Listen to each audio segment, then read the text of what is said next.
Hello everyone, এখন আমি তোমাদের সঙ্গে পৃথিবীর প্রাচীন সভ্যতাসমূহ এবং তার সঙ্গে সঙ্গে পরিবর্তনের সঙ্গে সঙ্গে কীভাবে বর্তমান সভ্যতা এলো বা এই পৃথিবীর পুরো যে একটা চিত্র আমাদের কাছে আবিষ্কৃত হলো সেটা সম্পর্কে আমি তোমাদের সঙ্গে একটু আলোচনা করব এবং ধারণা দেওয়ার চেষ্টা করব। দেখো, এটা যদিও তোমাদের সিলেবাসের মধ্যে নয়, কিন্তু তবুও এই জিনিসটা আমাদের জেনে থাকলে পুরো ইতিহাসটা সম্পর্কে আমাদের জানতে কিন্তু সুবিধা হবে। অর্থাৎ আমাদের ভূগোলের মানচিত্রে যে উত্তর আমেরিকা, দক্ষিণ আমেরিকা, ওসিয়ানিয়া, এই যে মহাদেশগুলো আছে, উত্তর আমেরিকা এবং দক্ষিণ আমেরিকা, অর্থাৎ আমেরিকাকে তো নবীন বিশ্ব বলা হয়, এটা আমরা শুনেছি। এবার নবীন বিশ্ব কেন বলা হয়, কিভাবে এটা আবিষ্কৃত হলো, এবং তারপর অস্ট্রেলিয়া কিভাবে আবিষ্কৃত হলো, এগুলো তো বিচ্ছিন্ন। তো এগুলো সম্পর্কে আমি তোমাদের সঙ্গে আলোচনা করব। যদিও প্লেট টেকটনিক থিওরির থেকে তোমরা অনেকটাই জানতে পেরেছো, যে প্লেট টেকটনিক থিওরির মাধ্যমে কিভাবে, বা যদি তোমরা নাও জেনে থাকো তাহলে প্লেট টেকটনিক থিওরিটা পড়লেই তোমরা বুঝতে পারবে যে আমাদের যে উত্তর এবং দক্ষিণ আমেরিকা আছে, এটা কিন্তু ক্রমশ বা প্রতি বছর পশ্চিম দিকে কিছুটা হলেও সামান্য হলেও সরে যাচ্ছে। এবং এর ফলে কি হচ্ছে, এই আটলান্টিক মহাসাগর, এই যে মাঝে যে মহাসাগরটা আছে আমাদের ইউরোপ এবং আফ্রিকা মহাদেশ, এবং অন্যদিকে উত্তর আমেরিকা দক্ষিণ আমেরিকার মাঝে যে আটলান্টিক মহাসাগরটা আছে, এর আয়তন বাড়ছে। আর অন্যদিকে যে প্যাসিফিক ওশান যেটা আছে, এর আয়তন কিন্তু একটু একটু করে কম হচ্ছে। আবার এই আমাদের এই যে আফ্রিকা বা ওসিয়ানিয়া মহাদেশ যেটা আছে, এরও তোমার দক্ষিণ দিকে কি অল্প অল্প করে সরে যাচ্ছে। প্লেট টেকটনিক থিওরি থেকে আমরা জানতে পারি। তো পৃথিবী আনস্টেবল। তো এই সভ্যতার বিকাশ কিভাবে হলো, অর্থাৎ একটা সভ্যতা থেকে কিভাবে আরেকটা সভ্যতার বিকাশ হলো, কিভাবে এগুলো আবিষ্কার হলো, প্রথম সভ্যতার বিকাশ কোথায় হয়েছিল, এগুলো সম্পর্কে আমি তোমাদের সঙ্গে একটা ধারণা দেওয়ার চেষ্টা করব। তো তোমরা একটু মন দিয়ে শোনো, দেখো বিষয়টা ভালো লাগবে। তো দেখো, এই সভ্যতার বিকাশ সম্পর্কে আমাদের যদি জানতে হয়, তো সর্বপ্রথম কীভাবে একটা থেকে আরেকটা সভ্যতার সৃষ্টি হলো সেটা সম্পর্কে আমি তোমাদের একটা ধারণা দেওয়ার চেষ্টা করছি। যে সভ্যতার বিকাশের পর্যায় প্রথমে কি, প্রাক ঐতিহাসিক যুগ। অর্থাৎ প্রাক ঐতিহাসিক যুগ কোনটাকে বলছে, মানুষ শিকার এবং যাযাবর জীবনযাপন করতো। অর্থাৎ আমরা যে ইতিহাস বা আমরা যে বই থেকে পড়ি, যে সেখানে কী ছিল, মানুষ কিন্তু একটা নির্দিষ্টভাবে বসবাস করতে পারতো কোনো না কোনো একটা জায়গাতে। তারা জঙ্গলে জঙ্গলে ঘুরে বেড়াতো এবং পশু শিকার করতো, কখনো কাঁচা মাংস খেত, এবং কাঁচা মাংস খেতে যখন তোমার বনে যে দাবানল, অর্থাৎ বনের আগুন, যেটা কাঠে কাঠে ঘষা লেগে হোক বা অন্য কোনো কারণে হোক, যখন তোমার বনের আগুন দাবানল সৃষ্টি হতো, তখন সেই দাবানল থেকে দেখলো যে পোড়া পশু যদি পেত, তাহলে সেই মাংস কিন্তু সুস্বাদু। এবং তারা কিন্তু ওইরকমভাবে যাযাবরভাবে জীবনযাপন করতো। এবং যখন তারা তোমার দেখলো যে এইভাবে যাযাবর জীবনযাপন করাটা খুব কঠিন, এবং তারা কৃষি যখন করতে শিখলো, তখন 2 নম্বর পর্যায়ে কী এলো, কৃষি এলো। ঠিক আছে, তাহলে প্রথম পর্যায়ে মানুষ যাযাবর ছিল, তারপরে কৃষিকাজ শুরু করলো।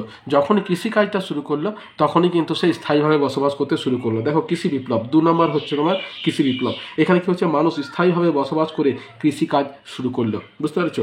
এরপর কি আছে, তাহলে যখনই কৃষি বিপ্লব শুরু হলো, তখন কি হলো বলতো, মানুষ ছোট ছোট একটা বসতিতে বসবাস করতে শুরু করলো কৃষির উপরে বেশ করে। অর্থাৎ তাদের চাষের জমির পাশাপাশি বসবাস করতে শুরু করলো, এবং সেগুলো কি ছিল, এক একটা গ্রাম, অর্থাৎ গ্রামের সৃষ্টি হলো। এই গ্রাম যখন সৃষ্টি হলো, তখন মানুষ সংঘবদ্ধভাবে প্রাথমিকভাবে বসবাস করতে শুরু করলো। এইবারে এই গ্রামে যে সমস্ত জিনিস উৎপাদিত হলো, এই উৎপাদিত দ্রব্যগুলো কি হলো বলতো, বিনিময়ের প্রয়োজন হলো। তাহলে এই বিনিময়ের জন্য কোথায় যেতে হলো, তাকে নগরে যেতে হলো। তার জন্য 3 নম্বর পর্যায়ে আছে দেখো, নগর বিপ্লব। অর্থাৎ প্রথমে গ্রামের সৃষ্টি হলো কৃষি বিপ্লবের মাধ্যমে, তারপরে তোমার সেই কৃষিজাত দ্রব্যগুলো তোমার বিক্রি করার জন্য বা ব্যবসা করার জন্য, তখন তাদেরকে নগর বিপ্লব সূচনা করতে হলো।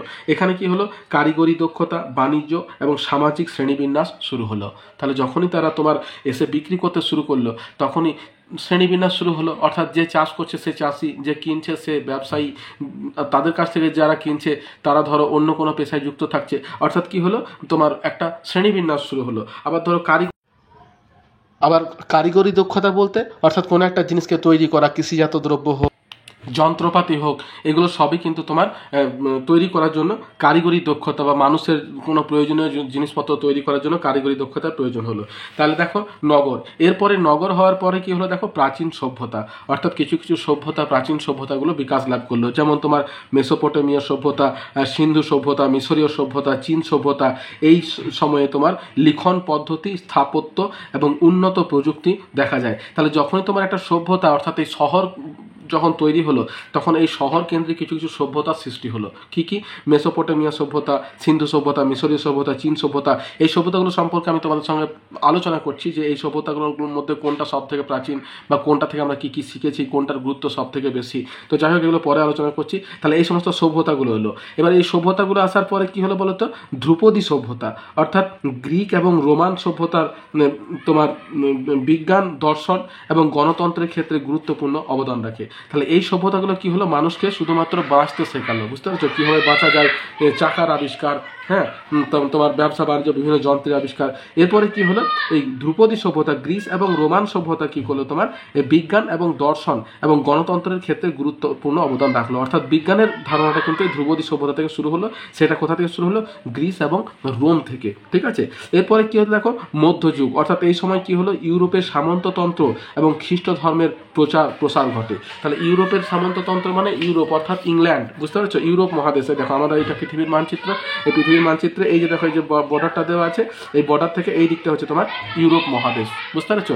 এই ইউরোপ মহাদেশ তোমার আমাদের যে ভারতবর্ষ যে তোমার ইংরেজদের পরাধীন ছিল, তারা কিন্তু এই ইংল্যান্ড, এই দেখো এই শহরটা হচ্ছে গ্রিনিচ শহর, এই যে 0 ডিগ্রির ওপর অবস্থিত গ্রিনিচ শহর, এরাই কিন্তু কি বলতো একটা সময়ে পুরো পৃথিবীর ওপরে রাজ করেছে বা পুরো পৃথিবীকে নিজেদের দখলে রেখেছে। কীভাবে আমি তোমাদের স্টেপ বাই স্টেপ বোঝাচ্ছি, একটু তোমরা ভালো করে শোনো, দেখো জিনিসটা বুঝতে পারবে। এরপরে দেখো কি আছে, তাহলে এই সময় ইউরোপে সামন্ততন্ত্র এবং খ্রিস্ট ধর্মের প্রসার ঘটে। অর্থাৎ এই ইউরোপের এখান থেকে কিন্তু খ্রিস্ট ধর্ম, অর্থাৎ যেটা ইংরেজদের ধর্ম ছিল, খ্রিস্টানরা, তারা কিন্তু তাদের ধর্মটাকে প্রসার করতে শুরু করে এবং প্রথম ধর্মের বিকাশ কিন্তু এই ইউরোপ থেকেই হয়ে থাকে খ্রিস্ট ধর্মের মাধ্যমে। তারপর ধরো আরও অনেক ধর্ম সৃষ্টি হয় ওইখান থেকে বিভিন্নভাবে, সেগুলো তো আমরা প্রত্যেকেই জানি, আমরা প্রত্যেকেই কোনো না কোনো ধর্মকে অবলম্বন করছি। তো যাই হোক, খ্রিস্ট ধর্মের প্রসার ঘটে এবং আরবে তোমার জ্ঞান, বিজ্ঞান এবং সংস্কৃতির বিকাশ ঘটে। আরব বলতে এই দেখো এইরকম এই যে জায়গাগুলো, আমাদের এটা ভারত আছে, ভারতের পিছনে আছে পাকিস্তান, পাকিস্তানের পিছনে এই যে এইদিকে আছে ইরাক, ইরান, আরব, হ্যাঁ, তারপরে আছে আমাদের আফ্রিকা মহাদেশ। এই ইরাক, ইরান, আরব এইগুলো কি বলতো? এশিয়া মহাদেশের পশ্চিম দিকে পড়ছে। এই যে এই ভাগটা দেখতে পাচ্ছ না, এইখান থেকে আফ্রিকা মহাদেশ, আচ্ছা এই যে খোঁচার মতো অংশটা আছে, এটা কিন্তু এশিয়া মহাদেশেরই অন্তর্গত। এবং এই জায়গা থেকে এই দিকে আছে তোমার আফ্রিকা মহাদেশ, এখানে আছে তোমার ভূমধ্যসাগর, আর এরকম করে এই জায়গাতে এসে পরে তোমার এইখানটাতে মিশছে তোমার ইউরোপ। তাহলে এটা হচ্ছে পশ্চিম এশিয়ার অংশ বিশেষ এবং এই জায়গা থেকে তোমার আফ্রিকাটা শুরু হচ্ছে। ঠিক আছে। তাহলে এই গেল তোমার সংস্কৃতির প্রসার। এবার দেখো রেনেসা এবং নবজাগরণ। রেনেসা এবং নবজাগরণ কি বলছে? এখানে কি বলছে? ইউরোপে জ্ঞান, বিজ্ঞান, শিল্পকলা এবং সাহিত্যের পুনর্জাগরণ ঘটে। অর্থাৎ যে কাজটা তোমার ওই ইয়েতে শুরু হয়েছিল, গ্রিস এবং রোমে শুরু হয়েছিল। এই দেখো, গ্রিস এবং রোম হচ্ছে এরকম জায়গাতে অবস্থিত, গ্রিস এবং রোম ভূমধ্যসাগরের ঠিক তীরবর্তী অঞ্চলে। এইখানে আছে দেখো গ্রিস এবং রোম। এই দেখো এখানে আমি তোমাদের ছবিতে দেখিয়ে দিয়েছি, এখানে পয়েন্ট আউট করে দিয়েছি গ্রিস এবং রোম। এই যে এই জায়গাতে ঠিক ভূমধ্যসাগরের উপরে এরকম জায়গাতে অবস্থিত রয়েছে গ্রিস এবং রোম। তাহলে এইখানে যখন বিজ্ঞানের প্রসার ঘটলো, এই বিজ্ঞানের প্রসারটা যখন ইউরোপ মহাদেশে শুরু হলো, তখন সেটাকে বলছে তোমার রেনেসা এবং নবজাগরণ। তাহলে এইখানে তোমার বিজ্ঞান, জ্ঞান, বিজ্ঞান, শিল্পকলা, সাহিত্যের পুনর্জাগরণ ঘটলো। এরপরে কি হলো? শিল্প বিপ্লবের সূচনা হলো। শিল্প বিপ্লবের সূচনা কিসের মাধ্যমে হলো গো? ইঞ্জিন সৃষ্টির মাধ্যমে বা মোটর সৃষ্টির মাধ্যমে। তাহলে বাষ্প ইঞ্জিন, ঠিক আছে, যার সাহায্যে তোমার রেলগাড়ি চলতে শুরু করলো। বিদ্যুৎ এবং অন্যান্য প্রযুক্তির উদ্ভাবনের ফলে উৎপাদন বৃদ্ধি পায় এবং সমাজের দ্রুত পরিবর্তন সাধন ঘটে। তাহলে শিল্প বিপ্লব সূচনা হয় কোথা থেকে? ইংল্যান্ড থেকে সূচনা হয়। তাহলে ইংল্যান্ড তোমার এরকম জায়গাতে অবস্থিত। তাহলে যখনই শিল্প বিপ্লবের সূচনা হলো যন্ত্রের আবিষ্কারের মাধ্যমে, তখনই কি হলো? তোমার খুব দ্রুত সভ্যতা পরিবর্তিত হতে শুরু করলো এবং সভ্যতা পরিবর্তিত যখনই হতে শুরু করলো, উৎপাদন বৃদ্ধি পেল এবং বর্তমানে আধুনিক যুগ কি হচ্ছে তোমার? এই শিল্প বিপ্লবের ফল, অর্থাৎ বিজ্ঞান এবং প্রযুক্তির আরও উন্নতি, বিশ্বায়ন এবং তথ্য প্রযুক্তির প্রসার ঘটে। ঠিক আছে। শেষে কি বলছে? সভ্যতার বিকাশ একটি নিরবিচ্ছিন্ন প্রক্রিয়া এবং নতুন প্রযুক্তি ধারণা এবং সামাজিক পরিবর্তনগুলি প্রতিনিয়ত মানব সভ্যতাকে নতুন পথে চালিত করছে। অর্থাৎ সভ্যতা আজকে যে এই অবস্থায় আছে, বরাবরই যে এই অবস্থায় থাকবে সেটা কিন্তু নয়। আমি তোমাদের বলে রাখি, এই যে বর্তমান আমাদের যে আমেরিকা, একটা সুপার পাওয়ার কান্ট্রি, প্রথম এবং দ্বিতীয় বিশ্বযুদ্ধ পর্যন্ত তার কিন্তু খুব একটা ভূমিকা ছিল না। তারা কিন্তু তৃতীয় বিশ্বের উন্নত দেশ, কিন্তু প্রথম এবং দ্বিতীয় বিশ্ব পর্যন্ত এই ইংল্যান্ড এবং জার্মানি, যেগুলো তোমার ইউরোপের দেশ, ইংল্যান্ড, জার্মানি, এখানে আছে ইংল্যান্ড, তার কাছাকাছি আছে তোমার জার্মানি। এই যে দেখতে পাচ্ছ এখানে তোমার দেওয়া আছে জার্মানি এবং গ্রিস, এই যে কাছাকাছি দুটো দেশ, এই দুটো দেশই কিন্তু উন্নত দেশ ছিল ইউরোপের। ঠিক আছে। তারপর প্রথম এবং দ্বিতীয় বিশ্বযুদ্ধে প্রথম বিশ্বযুদ্ধে তোমার ধরো জার্মানির হার হয়, এবং প্রথম বিশ্বযুদ্ধে হারের পরে তার উপর প্রচুর পরিমাণে ক্ষতির বোঝা চাপিয়ে দেওয়া হয়, এবং তারই ফলস্বরূপ দ্বিতীয় বিশ্বযুদ্ধ হয়। এই দুটো মেরুকে বেশ করেই কিন্তু প্রথম এবং দ্বিতীয় বিশ্বযুদ্ধ শুরু হয়েছিল। তখন কিন্তু আমেরিকার মানে খুব একটা গুরুত্ব ছিল না। কিন্তু তৃতীয় বিশ্বে কি হচ্ছে, এই যে তোমার ইংল্যান্ডের যে সমস্ত ইউরোপীয় অধিবাসীরা আছে তারা আমেরিকাতে তোমার শিফট করতে শুরু করে, তো যেগুলোকে বলছে তোমার ইহুদি সম্প্রদায়, এবং ফলে কি হলো, তোমার আমেরিকা যুক্তরাষ্ট্রের উন্নয়ন শুরু হলো। শুধু তাই নয়, আমাদের যে শিল্ড অঞ্চল, যেটাকে আমরা মালভূমি অঞ্চল বলি, সেই মালভূমি অঞ্চলের মধ্যে তো আমি তোমাদের আলোচনা করার সময় বলেছি যে পৃথিবীতে মোট 11টা শিল্ড অঞ্চল আছে। এই 11টা শিল্ড অঞ্চলের মধ্যে আমাদের 7টা মহাদেশের মধ্যে 6টা মহাদেশে 6টা আছে, এবং এশিয়া মহাদেশে শুধু আছে তোমার 5টা। ঠিক আছে, তো সেটা তোমরা যখন আলোচনা শুনবে তখন বুঝিয়ে দেওয়া হবে। এবার এই শিল্ড অঞ্চলগুলির মধ্যে সব থেকে বৃহত্তম হচ্ছে কানাডিয়ান শিল্ড, যেটা আমেরিকা মহাদেশের এই উত্তর অংশে অবস্থিত। প্রত্যেকটা মহাদেশে একটা করে শিল্ড অঞ্চল বা মালভূমি অঞ্চল বা খনিজ সম্পদের সমৃদ্ধ অঞ্চল কিন্তু আছে, এবং এই অঞ্চলগুলোর মধ্যে সব থেকে বৃহত্তম যে শিল্ড অঞ্চল সেটা কিন্তু এই উত্তর আমেরিকার এই অংশে অবস্থিত। ফলে কি হচ্ছে, ওখানে খনিজ সম্পদের প্রাপ্যতা হচ্ছে, তারা শিল্পে উন্নত হচ্ছে। অন্য দিক থেকে কি হচ্ছে, তাদের এই দ্বীপময় অবস্থানের জন্য যে কোনো দেশের সঙ্গে তারা সংযোগ রক্ষা করতে পারছে। এখন আমাদের ধরো গুগল সেন্টার, সেটা কিন্তু আমেরিকাতে অবস্থিত, তারা কিন্তু পুরো ক্ষমতাটাকে কুক্ষিগত করছে। তো এটা কি, এটা হচ্ছে তোমার সময়ের পরিবর্তনের সঙ্গে সঙ্গে সভ্যতার পরিবর্তন, ক্ষমতার পরিবর্তন। অর্থাৎ আজকে যে দেশটা তোমার প্রচণ্ড শক্তিশালী, সে যে ভবিষ্যতেও এই শক্তি নিয়েই থাকবে তা কিন্তু নয়। এই জিনিসটাই আমি তোমাদের বোঝাতে চাইছি। এবার দেখো আমাদের সভ্যতার বিকাশ কি করে হলো, আমাদের যেটা তোমার, এবারে আমি তোমাদের একটা সর্বাঙ্গীন ধারণা দিয়ে দিতে পারলাম। এবার দেখো এই প্রাচীন সভ্যতা, অর্থাৎ আমাদের এই যে 4 নম্বরে যে প্রাচীন সভ্যতা সম্পর্কে, এই প্রাচীন সভ্যতা সম্পর্কে আমি তোমাদের কয়েকটা কথা বলছি। তাহলে প্রথম যেটা আছে প্রাচীন সভ্যতা, সেটা হচ্ছে মিশরীয় সভ্যতা। এই মিশরীয় সভ্যতা কোথায় বিকাশ লাভ করেছিল গো? আফ্রিকা মহাদেশে অবস্থিত নীল নদের তীরে গড়ে ওঠা এই সভ্যতা পিরামিড, মঠ এবং লিখন পদ্ধতির জন্য বিখ্যাত। তাহলে আফ্রিকা মহাদেশ, এই দেখো এইটা হচ্ছে আফ্রিকা মহাদেশ। ঠিক আছে, এই আফ্রিকা মহাদেশের নীল নদটা এইরকম জায়গাতে অবস্থিত। এই নদীটা কিন্তু উত্তর বাহিনী হয়ে দেখো এখানে ভূমধ্যসাগরে গিয়ে মিশেছে, এবং প্রাচীন যে সভ্যতা আছে তার মধ্যে কিন্তু এই মিশরীয় সভ্যতাটা হচ্ছে একটা অন্যতম সভ্যতা। বুঝতে পারছো, একটা অন্যতম সভ্যতা। এবং যতগুলো প্রাচীন সভ্যতা আছে তার মধ্যে সব থেকে উন্নত সভ্যতা হচ্ছে তোমার এই মিশরীয় সভ্যতা। এই মিশরীয় সভ্যতা থেকেই তোমার চাকার আবিষ্কার হয়, আরও যেগুলো হয় সেগুলো আমি তোমাদের পরে পরে বলছি। তো এই আফ্রিকা মহাদেশে তোমার যে সভ্যতার বিকাশ লাভ করেছিল প্রথম, সেটা হচ্ছে মিশরীয় সভ্যতা। তখন কিন্তু এই সমস্ত কোনো জায়গাতে কোনো মানুষের সভ্যতার বিকাশ লাভ করেনি। অর্থাৎ তোমার প্রথমে মানুষ যাযাবর জীবনযাপন করতো, যাযাবরের পরে তারা গ্রাম সৃষ্টি করলো, গ্রামের পরে শহর সৃষ্টি করলো, শহরের পরে সভ্যতা সৃষ্টি করলো। তো সেই সভ্যতার বিকাশ তোমার এই কতগুলো জায়গাতে, এই যে দেখতে পাচ্ছ ব্লু কালারের যে কতগুলো দাগ দেওয়া রয়েছে মানচিত্রটাতে, আমার এই ব্লু কালারের মানচিত্রটির কাছাকাছি কিন্তু মানুষের প্রথম সভ্যতার বিকাশটা কিন্তু ঘটেছিল। এবং তার মধ্যে গুরুত্বপূর্ণ হচ্ছে কি, এই মিশরীয় সভ্যতা, যেটা আফ্রিকা মহাদেশে এই নীল নদের 2 তীর বরাবর কিন্তু গড়ে উঠেছিল। এবং এই সভ্যতাতে কি হয়েছিল গো? পিরামিড, অর্থাৎ আমাদের মিশরের পিরামিড, যেটা তোমার আমাদের পৃথিবীর যে 7ম আশ্চর্য তার মধ্যে একটা অন্যতম আশ্চর্য হচ্ছে মিশরের পিরামিড। এটা কিন্তু এই তোমার মিশরীয় সভ্যতাতে কিন্তু তোমার সৃষ্টি হয়েছে, এবং লিখন পদ্ধতির জন্য বিখ্যাত। অর্থাৎ আমরা আমাদের মনের ভাষাটাকে লিখে প্রকাশ করার জন্য কিন্তু মিশরীয় সভ্যতাতে লিখন পদ্ধতির আবিষ্কার হয়ে যায়। এরপরে 2 নাম্বার কোন সভ্যতা বলতো? মেসোপটেমিয়া সভ্যতা। মেসোপটেমিয়া সভ্যতাটা কোনটাকে বলছে গো?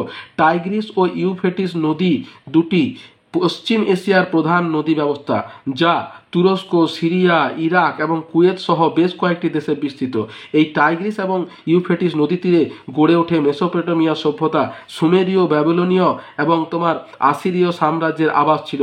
এখানে প্রথম লিখন পদ্ধতি, আইন এবং গণিত বিকশিত হয়েছিল।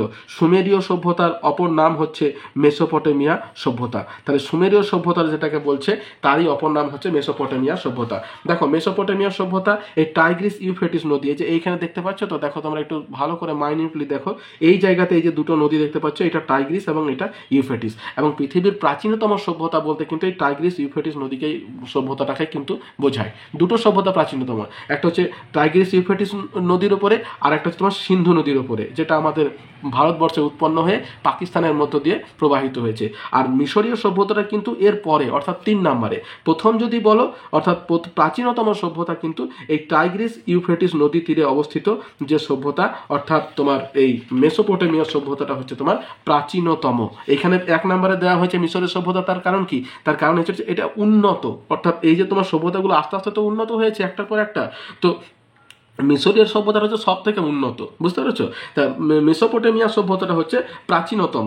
তাহলে প্রাচীনতম, তবে আমি তোমাদের একটা কথা বলে রাখি, কোন সভ্যতাটা বেশি প্রাচীন, অর্থাৎ মেসোপটেমিয়া সভ্যতা না সিন্ধু সভ্যতা, এটা নিয়ে কন্ট্রোভার্সি আছে। কিন্তু এটা তোমার মানে প্রতিষ্ঠিত সত্য যে এই দুটো সভ্যতা অর্থাৎ মেসোপটেমিয়া সভ্যতা এবং সিন্ধু সভ্যতা, এই দুটো সভ্যতা কিন্তু হচ্ছে সব থেকে প্রাচীন সভ্যতা। এবং এর মধ্যে কিন্তু এই মেসোপটেমিয়া সভ্যতা অর্থাৎ টাইগ্রিস ইউফ্রেটিস নদীর তীরে যে সভ্যতাটা গড়ে উঠেছে সেটাকেই কিন্তু বেশি প্রাচীন বলা হয়ে থাকে। তাহলে এই যে তোমার টাইগ্রিস এবং ইউফ্রেটিস নদী অর্থাৎ আমাদের পশ্চিম এশিয়াতে যে ইরাক, ইরান, এই দেখো এই সমস্ত দেশগুলো, এখানে আছে ইরান, এখানে আছে ইরাক, এই ইরাক, ইরান, তারপরে তুরস্ক, এই সমস্ত দেশগুলো কিন্তু এই টাইগ্রিস ইউফ্রেটিস নদীর তীর বরাবর সভ্যতার বিকাশ ঘটিয়েছিল, যে সভ্যতাটাকে বলছে তোমার মেসোপটেমিয়া সভ্যতা। এই সভ্যতাতেই প্রথম তোমার লিখন পদ্ধতির আবিষ্কার হয়, অর্থাৎ মনের ভাষাকে লিপির মাধ্যমে প্রকাশ করা হয়। এবং তার সঙ্গে আইন পদ্ধতি, অর্থাৎ আমরা যে বর্তমানে এখন ধরো এই পুলিশ ব্যবস্থা বা তোমার সংবিধান ব্যবস্থা যে আছে, এগুলো কিন্তু ওখানে বিকশিত হয়েছিল। এবং তার সঙ্গে সঙ্গে কিন্তু গণিতেরও বিকাশ হয়েছিল, অর্থাৎ আমরা যে অঙ্ক করি, কোনো কিছুর হিসাব করি, তার বিকাশটা কিন্তু হয়েছিল। এবং এই সভ্যতার অপর নাম হচ্ছে সুমেরীয় সভ্যতা। দেখো সুমেরীয় সভ্যতা, এটা মনে রেখো, তার কারণ হচ্ছে তোমরা যদি কখনো গুগলে সার্চ করো তখন মেসোপটেমিয়া সভ্যতা না এসে সুমেরীয় সভ্যতা কিন্তু চলে আসবে। অতএব মনে রাখবে যে সুমেরীয় সভ্যতা যেটা, মেসোপটেমিয়া সভ্যতা হচ্ছে সেটাই। এরপরে সভ্যতা হচ্ছে সিন্ধু সভ্যতা, যেটা কিন্তু আমাদের ভারতবাসীর ক্ষেত্রে খুবই গর্বের বিষয়। এবং এই সিন্ধু সভ্যতাটা যেখানে বিকাশ লাভ করেছিল সেটা পাকিস্তানে অবস্থিত, মহেঞ্জোদারো, বুঝতে পেরেছো? তো সিন্ধু সভ্যতা কি বলছে, এই সভ্যতা ভারতীয় উপমহাদেশের পশ্চিমে বিকাশ লাভ করেছিল। ভারতীয় উপমহাদেশ অর্থাৎ আমাদের এই যে তোমার ভারত আছে, এই দেখো এটা আমরা ভারতবাসী, এবং এই যে ভারত রয়েছে, ভারতীয় উপমহাদেশ, শুধুমাত্র ভারত নয়, ভারতীয় উপমহাদেশ বলতে তোমার এই পাকিস্তান, আফগানিস্তান, তারপরে তোমার পূর্ব শ্রীলঙ্কা, এই সমস্তগুলোকে কিন্তু একসঙ্গে তোমার ভারতীয় উপমহাদেশ বলা হয়। মোট 6টা কান্ট্রি কিন্তু ভারতীয় উপমহাদেশের অন্তর্গত। তো এই ভারতীয় উপমহাদেশের পশ্চিম দিকে যে সিন্ধু নদী আছে আমাদের ভারতবর্ষে উৎপন্ন হয়েছে এবং পাকিস্তানে গিয়ে কিন্তু এটা এই আরব সাগরে গিয়ে মিশেছে। তো এই সিন্ধু সভ্যতার উপকূলে যে সভ্যতাটা বিকাশ লাভ করেছিল তার নাম হচ্ছে তোমার সিন্ধু সভ্যতা। এই সভ্যতা তোমার এটি হরপ্পা এবং মহেঞ্জোদারোর মতো সুপরিকল্পিত শহরগুলির জন্য বিখ্যাত। তাহলে এখানে এই যে হরপ্পা এবং মহেঞ্জোদারো, যেটা পাকিস্তানের শহর, বুঝতে পেরেছো? এবং আমরা তো প্রত্যেকেই জানি যে সিন্ধু নদীটা তোমার কি হয়েছে, উৎপত্তি হয়েছে ভারতে, কিন্তু বেশিরভাগটাই কিন্তু পাকিস্তানের মধ্য দিয়ে প্রবাহিত, এবং পাকিস্তানের মধ্য দিয়ে প্রবাহিত হয়েছে আরব সাগরে পড়েছে। সেই জন্যই কিন্তু এই সিন্ধু নদীর উপকূলে যে সভ্যতাগুলো গড়ে উঠেছিল সেগুলো কিন্তু হরপ্পা, মহেঞ্জোদারো, এগুলো কিন্তু তোমার পাকিস্তানেই অবস্থিত। তো হরপ্পা বিখ্যাত। সিন্ধু সভ্যতার অপর নাম হচ্ছে তোমার হরপ্পা সভ্যতা। দেখো হরপ্পা সভ্যতা যদি বলা হয় তাহলে কিন্তু এই সিন্ধু সভ্যতাকেই বলা হয়। এই সভ্যতা গড়ে ওঠে পাকিস্তানের মহেঞ্জোদারোতে। তাহলে এই হলো হরপ্পা মহেঞ্জোদারো সভ্যতা, আমরা জানি যেটা পাকিস্তানে অবস্থিত। এরপরে যেটা আছে চীন সভ্যতা। তাহলে চীন সভ্যতা কোনটা? দেখো চীন সভ্যতা আমরা তোমার মিশরীয় সভ্যতা সম্পর্কে জানলাম, আমরা তোমার মেসোপটেমিয়া সভ্যতা সম্পর্কে জানলাম, আমরা সিন্ধু সভ্যতা সম্পর্কে জানলাম। এবারে চীন সভ্যতার মধ্যে দুটো প্রধান নদী কি চীনের, ইয়াংসিকিয়াং এবং হুয়াংহো। এই দেখো এখানে দুটো দাগ রয়েছে ছোট ছোট, হ্যাঁ, এই দুটো দাগের মধ্যে তোমার উপরেরটা হচ্ছে হুয়াংহো এবং নিচেরটা হচ্ছে তোমার ইয়াংসিকিয়াং, বুঝতে পেরেছো? তাহলে প্রাচীন চীন সভ্যতা কিন্তু এই ইয়াংসিকিয়াং এবং হুয়াংহো নদীর উপকূলে কিন্তু বিস্তার লাভ করেছিল। দেখো ইয়াংসিকিয়াং এবং হুয়াংহো নদীর তীরে গড়ে ওঠা এই সভ্যতা তাদের লিখন পদ্ধতি, দর্শন এবং সামরিক কৌশলগুলির জন্য পরিচিত। তাহলে দেখো আমরা তোমাকে 4টে সভ্যতা সম্পর্কে বললাম, এবং 4টে সভ্যতা সম্পর্কে এখানে দেখো মানচিত্রে তোমরা দেখতেও পাচ্ছ, যে 4টে ব্লু কালার দেখতে পাচ্ছ 1 2 3 4, এই 4টে সভ্যতা হচ্ছে আমাদের পৃথিবীর ইতিহাসের মধ্যে সব থেকে চর্চিত বিষয়। এবং এই 4টে সভ্যতার মধ্যে সব থেকে প্রাচীন সভ্যতা হচ্ছে এই মেসোপটেমিয়া সভ্যতা এবং হরপ্পা সভ্যতা, বুঝতে পেরেছো? এবং তারপরে আসছে তোমার এই মিশরীয় সভ্যতা, এবং তারপরে আসছে তোমার চায়না সভ্যতা, ঠিক আছে, বা চীন সভ্যতা। এবং এই 4টে সভ্যতার মধ্যে সব থেকে উন্নত সভ্যতা হচ্ছে তোমার মিশরীয় সভ্যতা। কি অবস্থা দেখো, দেখো আজকে আফ্রিকা মহাদেশ দুর্ভিক্ষ মহামারীর জন্য পরিচিত, কিন্তু এই আফ্রিকাতেই কিন্তু যে সভ্যতারা বিকাশ লাভ করেছিল সেই সভ্যতাটা হচ্ছে সব থেকে বিশ্বের উন্নত সভ্যতা, এবং এর অবদান কিন্তু মানব সভ্যতার কাছে খুবই অনস্বীকার্য। এবার দেখো আমরা মিশরীয় সভ্যতা থেকে কী কী পেয়েছি সেটা আমি তোমাদের সঙ্গে আলোচনা করছি। দেখো মেসোপটেমিয়া এবং সিন্ধু উপত্যকা সভ্যতা উভয়ই পৃথিবীর প্রাচীনতম। আমি প্রথমেই বলেছিলাম মেসোপটেমিয়া এবং সিন্ধু দুটো কিন্তু প্রাচীনতম এবং গুরুত্বপূর্ণ সভ্যতা হিসাবে বিবেচিত। মিশরীয় সভ্যতাকে সর্বকালের অন্যতম শ্রেষ্ঠ সভ্যতা হিসাবে বিবেচনা করা হয়। দেখো এটা আন্ডারলাইন করো, মিশরীয় সভ্যতাকে কিন্তু সর্বকালের অন্যতম শ্রেষ্ঠ সভ্যতা হিসাবে বিবেচনা করা হয়। একই রকমভাবে আমি তোমাদের একটা তথ্য দিয়ে রাখি, মিশরের যে পিরামিড আছে সেটা কিন্তু সর্বকালের জন্য অন্যতম শ্রেষ্ঠ আশ্চর্য হিসাবেও কিন্তু ধরে রাখা হয়।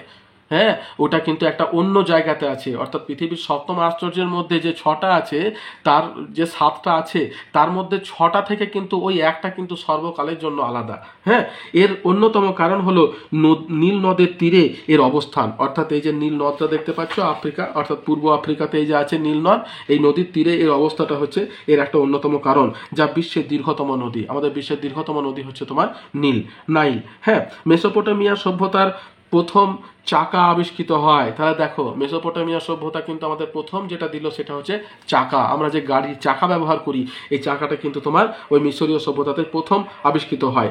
নগর সভ্যতা প্রথম মেসোপটেমিয়ায় গড়ে ওঠে। আমরা যে নগর সভ্যতার কথাটা বলছি এটাও কিন্তু প্রথম মেসোপটেমিয়াতেই কিন্তু গড়ে উঠেছিল।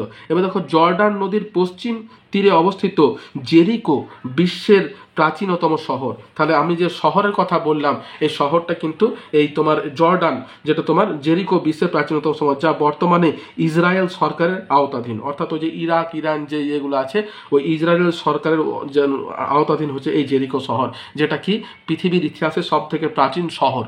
বুঝতে পেরেছ? তাহলে বাংলার সর্বপ্রাচীন নগর সভ্যতা হচ্ছে পুন্ড্র, অর্থাৎ আমরা যে পশ্চিমবঙ্গবাসী বা বঙ্গবাসী এই বঙ্গবাসীদের মধ্যে সব থেকে প্রাচীন শহর হচ্ছে তোমার পুন্ড্র।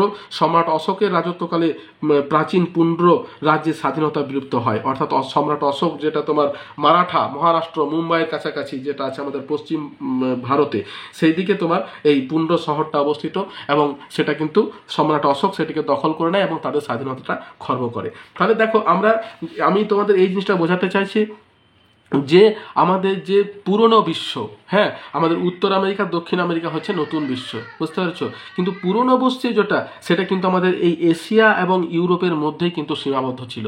শুধু তাই নয়, আমাদের যে নতুন নতুন সভ্যতাগুলো সেগুলো কিন্তু এই এশিয়া এবং আফ্রিকার মধ্যে বিস্তার লাভ করেছিল, তখন কিন্তু ইউরোপের কোনো অস্তিত্ব ছিল না। তাহলে দেখো যুগ কীভাবে চেঞ্জ হচ্ছে। প্রথমে সব থেকে উন্নত ছিল আমাদের এশিয়া এবং আফ্রিকা, সেখান থেকে তারা উন্নত হলো ইউরোপ, যাদের অস্তিত্ব প্রথমে ছিল না তারা কি করলো ইউরোপ তোমার উন্নত হলো, ঠিক আছে আস্তে আস্তে।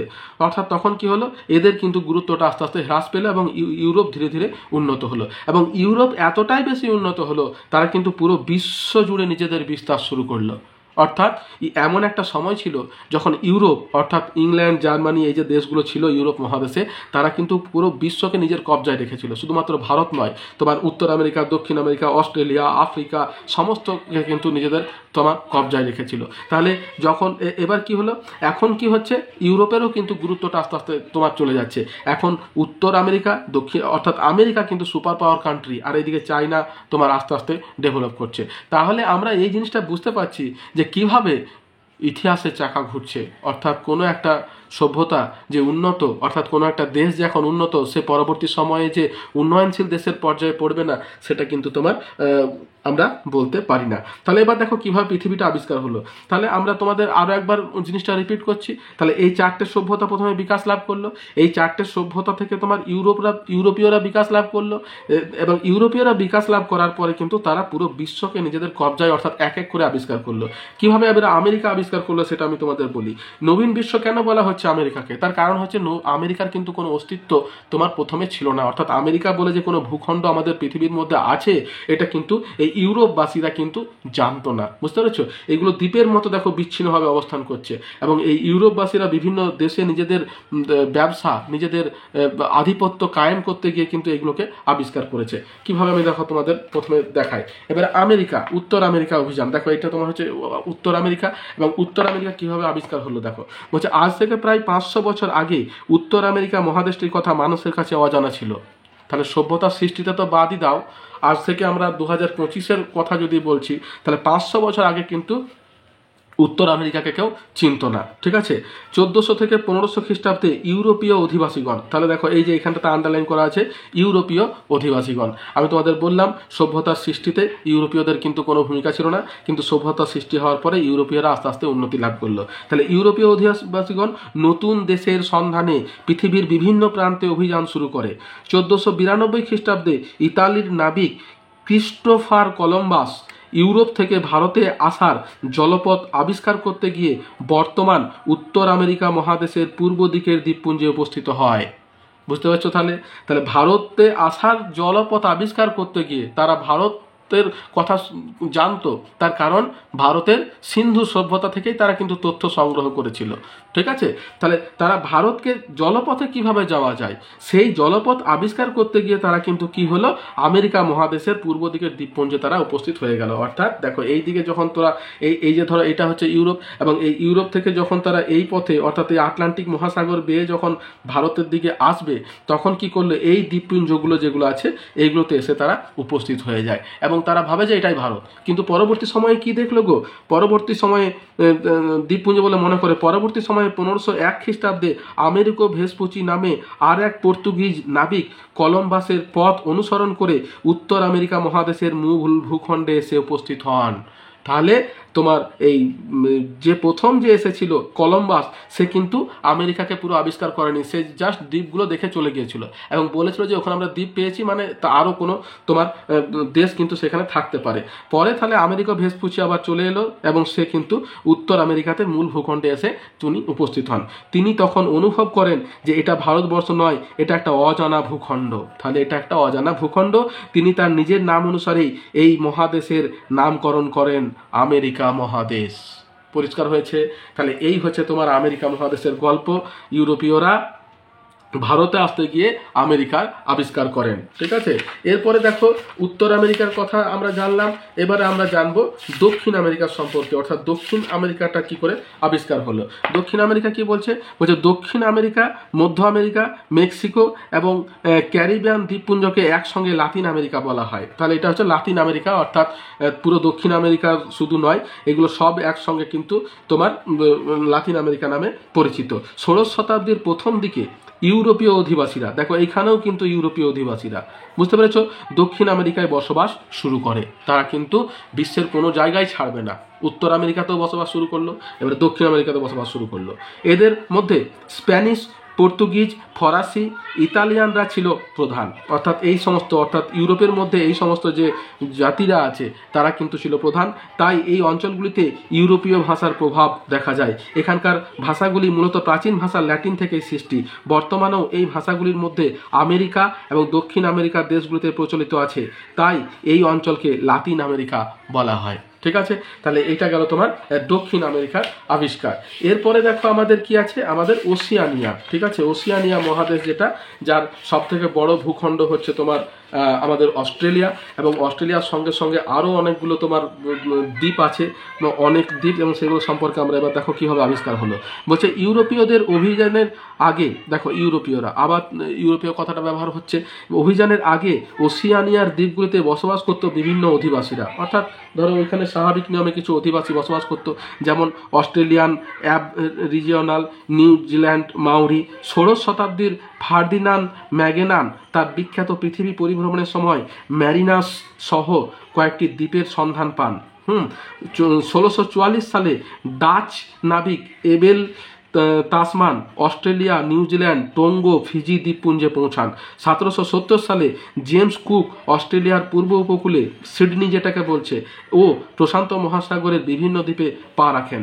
1789 সালে ব্রিটিশ রয়্যাল নৌবাহিনীর বিদ্রোহীরা পিটকেয়ার্ড দ্বীপে স্থায়ীভাবে বসবাস শুরু করেন। এরপরে অস্ট্রেলিয়া, নিউজিল্যান্ড, ফিজিতে ব্রিটিশ উপনিবেশ স্থাপিত হয়। তাহলে দেখো ব্রিটিশ উপনিবেশ আমাদের ভারতের সঙ্গে সঙ্গে কিন্তু এইগুলোতেও স্থাপিত হয়েছিল, অর্থাৎ ব্রিটিশরা রাজ করেছিল। পরে অন্যান্য ইউরোপীয় শক্তি, বিশেষত ফরাসিরা কয়েকটি দ্বীপে আধিপত্য বিস্তার করে। তাহলে ইউরোপীয় শক্তির মধ্যে বিশেষত ফরাসিরা, আমাদের যেমন করেছিল ইংরেজরা, সেরকম তোমার ওসিয়ানিয়া বা অস্ট্রেলিয়াতে কি করলো, ফরাসিরা তোমার বেশি পরিমাণে আধিপত্য বিস্তার করলো, কিন্তু প্রত্যেকেই হচ্ছে ইউরোপীয়। ঠিক আছে, ঊনবিংশ শতাব্দীর মাঝামাঝি সময় থেকে অস্ট্রেলিয়ার সোনার খনি আবিষ্কার। দেখো, ইংরেজরা বা ইউরোপীয়রা সবসময় যেখানে খনিজ সম্পদ পেয়েছে সেখানেই কিন্তু নিজের আধিপত্য বিস্তার করেছে। তাহলে আমেরিকাতে আধিপত্য বিস্তার করলো কেন? তার কারণ তারা বুঝতে পেরেছে যে এখানেই কিন্তু সব থেকে বড় খনিজ সম্পদের ভান্ডার কিন্তু বিশ্বের বর্তমান কানাডিয়ান শিল্ড। ঠিক আছে, তাই তারা সেখানে কিন্তু আস্তে আস্তে ভিড় জমালো এবং ইংল্যান্ডকে খালি করে দিল। এবং ইংল্যান্ডে এখন কি হচ্ছে, তোমার ওই যে খ্রিস্টান ধর্ম অর্থাৎ তোমার ইংরেজদের সংখ্যাটা কিন্তু কমে যাচ্ছে এবং অন্যান্য ধর্মের সংখ্যাটা কিন্তু বেড়ে যাচ্ছে। তাদের সংখ্যাটা বাড়ছে কোথায়? আমেরিকার দিকে। বুঝতে পেরেছো? তাহলে এই হচ্ছে বুদ্ধিমান জাতি। এবং অন্যান্য সম্পদের টানে ইউরোপ থেকে দলে দলে মানুষ এসে ভিড় করতে থাকে। তাহলে এটাই গেল তোমার ওসিয়ানিয়া। তাহলে এই হচ্ছে তোমাদের ইতিহাস। এবং আমরা যদি ধরো তোমার পড়ি, আমাদের যে কন্টিনেন্টাল ড্রিফট থিওরি বা তোমার আমাদের যে প্লেট টেকটনিক পড়ি, তাহলে কিন্তু এটাও আমি তোমাদের আগেও বলেছিলাম যে আমেরিকা মহাদেশ এখনও পশ্চিম দিকে যাচ্ছে এবং অস্ট্রেলিয়া বা ওসিয়ানিয়া যে মহাদেশ আছে সেটা কিন্তু দক্ষিণ দিকে সরছে। এবং এরকমভাবে ধীরে ধীরে কি হলো, আমাদের কিন্তু এই পুরো পৃথিবী বর্তমান এই অবস্থাতে এসে পৌঁছেছে। তখন কিন্তু মানুষ যে যেখানে পারত নিজেদের আধিপত্য বিস্তার করত। তখন কিন্তু এই যে ইমিগ্রেশন এগুলো কিন্তু ছিল না, ভিসা ছিল না, তারপরে তোমার পাসপোর্ট ছিল না, এগুলো কিন্তু কিছুই ছিল না। তখন কিন্তু তারা প্রভাব বিস্তার করেছে। এরপর কি হলো, যখন প্রত্যেকটা দেশ স্বাধীন হয়ে গেল, তখন কিন্তু এবার কি হলো, প্রত্যেকটা দেশে নিজের নিজের সীমা ঠিক করলো। এবং আমরা যখনই একটা দেশ থেকে অন্য দেশে যাই, তখনই কিন্তু আমাদের পাসপোর্ট, ভিসা এগুলো কিন্তু প্রয়োজন হয়। বুঝতে পারছো? আগে কিন্তু এগুলোর কোনো গুরুত্ব ছিল না। এবং প্রত্যেকটা দেশ তাদের নিজেদের সীমা এখন নির্দিষ্ট করে দিয়েছে। আগে কিন্তু এই সীমা নির্দিষ্ট ছিল না, যে যেমন পারত নিজের দখলে তারা দখল রাখত। এবং আমাদের এই বর্তমান ধরো সভ্যতাতে যে মানুষের নিজেদের যে সম্পদ অর্থাৎ নিজেদের পপুলেশনকে ঠিক রাখার জন্যই কিন্তু এখন ইমিগ্রেশন এগুলো কিন্তু একটা গুরুত্বপূর্ণ বিষয় হয়ে পড়েছে। তাহলে এই হচ্ছে তোমার মোটামুটি একটা চিত্র আমি বোঝানোর চেষ্টা করলাম যে পৃথিবীর প্রাচীন সভ্যতা এবং বর্তমান সভ্যতা। এবং বর্তমান সভ্যতাতে কিন্তু আর প্রাচীনের যে সমস্যাগুলো সেগুলো কিন্তু এখন আর নেই। অর্থাৎ আমরা যে কোনো দেশে গিয়ে ঢুকতে পারি না, যে কোনো দেশ থেকে যে কোনো সময় তোমার আমরা যা খুশি তাই করতে পারি না, নিজের দেশেও কিন্তু আমরা সব কিছু করতে পারি না। তাহলে প্রাচীনের সঙ্গে বর্তমানে পার্থক্য এটাই। তবে তখন কিছু সুবিধা ছিল, এখন কিছু সুবিধা আছে, তখন কিছু অসুবিধা ছিল, এখন কিছু অসুবিধা আছে। যাই হোক, সভ্যতা সবসময় এক থাকবে না। এখন আমরা যে সভ্যতার মধ্যে আছি, হয়তো 500 বছর পর সেই সভ্যতা আবার পরিবর্তন হতে পারে। তাহলে এতদূর পর্যন্তই। দেখো, যদি আমার ভিডিওটা তোমাদের ভালো লেগে থাকে তাহলে একটা লাইক দিও, বন্ধুদের সঙ্গে শেয়ার করো আর চ্যানেলটা সাবস্ক্রাইব করে রাখো। আর যদি কোনো প্রশ্ন থাকে আমাকে কমেন্ট বক্সে কমেন্ট করো, আমি তোমাদের প্রশ্নের উত্তর দেওয়ার যথাসাধ্য চেষ্টা করব। তাহলে এতদূর পর্যন্তই। দেখা হচ্ছে পরের ভিডিওতে। ধন্যবাদ।